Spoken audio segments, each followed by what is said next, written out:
Il est très difficile d'avoir accès aux gens qui récoltent de l'argent à grande échelle, pour la raison suivante, c'est que même si c'est complètement légal aujourd'hui de récolter de l'argent, des centaines de milliers de dollars à partir de donateurs de son réseau, c'est complètement légal.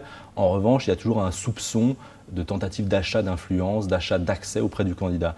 Et ça, c'est très très présent dans cette campagne électorale-là, à tel point que Barack Obama en a fait un petit peu un argument de campagne, un argument très porteur, au sens où il dit, voilà, moi, ma campagne est financée essentiellement par des petits contributeurs, ce qui fait que je suis dégagé de l'influence de ce qu'on appelle les special interests, c'est-à-dire les groupes de pression, les lobbies, ça peut être le lobby pétrolier, le lobby de Wall Street ou le lobby du secteur pharmaceutique.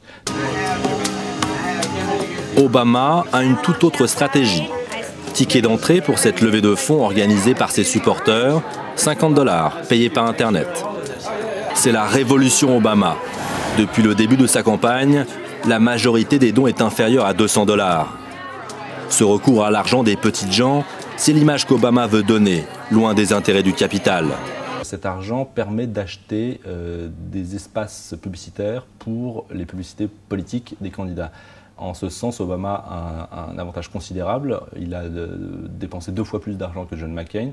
Il dépense, je crois, 2 millions de dollars par jour en publicité politique et ça lui permet d'être présent dans les 50 États des États-Unis et en particulier dans les fameux swing states, des États qui sont ni démocrates ni républicains et qui peuvent basculer d'une élection à l'autre. Juste avant les élections, les gens de la campagne d'Obama sont venus et ils ont réservé des espaces pour des spots de 2 minutes. C'est du jamais vu. Ils essaient vraiment de saturer l'antenne et d'atteindre un maximum de personnes jusqu'au dernier moment. De telle manière que quelle que soit la chaîne que vous regardez la veille de l'élection, vous verrez Barack Obama. McCain, au début de sa campagne, était quasiment en état de quasi-faillite. C'était il y a plus d'1 an. Petit à petit, il a remonté la pente. Aujourd'hui, il a à peu près 2 fois moins d'argent en caisse que Barack Obama. Mais en revanche, son avantage, c'est qu'il a de son côté des milliardaires républicains qui ont beaucoup d'argent et qui dépensent sans compter un peu en marge de la campagne.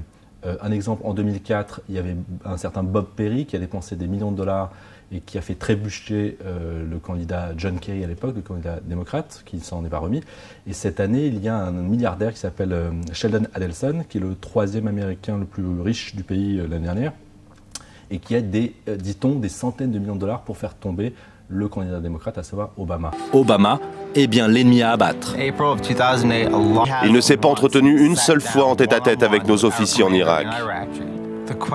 La question pour l'Amérique est, si Barack Obama ne nous écoute pas, qui va-t-il donc écouter ?